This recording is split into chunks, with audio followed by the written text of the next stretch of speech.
Salut, c'est François Bouet. Aujourd'hui, on se retrouve avec le nouvel automobiliste pour parler d'une nouveauté importante pour l'Angleterre, une nouvelle Lotus. Là où le Lotus Eletre 2022, et oui, le SUV d'Etel, grandeur nature. 6 lettres pour une révolution. Non content d'être déjà passé à l'électrique avec les Vidja, Lotus renchérit en dévoilant le premier SUV de son histoire 100% électrique lui aussi. S'il a été imaginé au Royaume-Uni, sa production se fera en Chine dans l'usine Geely de Wuhan. Alors, allons à la découverte de cette étonnante Lotus Eletre. Lamborghini a son Urus, Ferrari aura bientôt son Puro Sangue et la Lotus a son Eletre. Et pourquoi pas Eletre, on n'a pas compris. Non pas que Lotus joue dans la même cour que Lamborghini et Ferrari, mais il n'empêche que comme chez ces deux-là, voir un SUV dans la gamme de la marque anglaise peut revêtir pour les puristes du crime de lèse-majesté. Et ce n'est pas un petit SUV que Lotus nous présente là. Les lettres mesurent 5,10 m. C'est pile la taille d'un Lamborghini Urus justement. C'est aussi 7 cm de plus qu'une Tesla Model X et même 15 cm de plus qu'une BMW iX.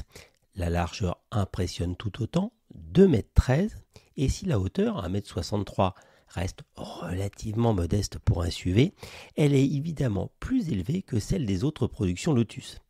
Indépendamment de ces mensurations, les lettres confirment les ambitions d'électrification du constructeur d'outre-Manche. Après lui, 3 autres modèles 100% électriques suivront d'ici 2026, et ce ne seront pas des SUV. Hyper SUV de par sa taille, la Lotus Eletre l'est aussi sur sa fiche technique. Ces deux moteurs électriques, un sur chaque essieu, développent la bagatelle de 600 chevaux, de quoi permettre à l'Eletre d'atteindre une vitesse de pointe de 260 km/h et d'abattre le 0 à 100 en moins de 3 secondes. Sa batterie, d'une capacité de plus de 100 kW, devrait lui offrir une autonomie d'environ 600 km selon Lotus. Mais l'Eletre profitera surtout des avancées de Geely, groupe chinois propriétaire de Lotus, en matière de véhicules électriques et de recharge. L'hyper SUV recevra effectivement une architecture 800 volts qui lui permettra, on cite Lotus, d'être compatible à la recharge ultra rapide à 350 kW.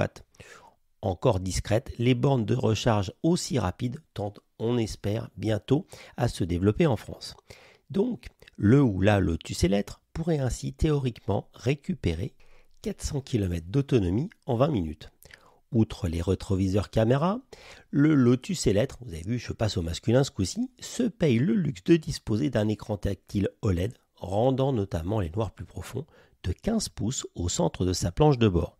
Toujours en termes d'équipement, un affichage tête haute à réalité augmentée, un chargeur à induction pouvant accueillir 2 téléphones ou encore 15 haut-parleurs disséminés dans l'habitacle sont à dénombrer dans les équipements. C'est un fait, nous sommes loin, très loin des Lotus et l'ISO exige.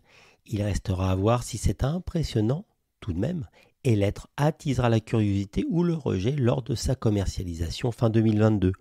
Aucune indication n'a été pour l'instant donnée sur son prix, mais notre petit doigt nous dit qu'il devrait coûter bonbon et largement dépasser les 100 000 €.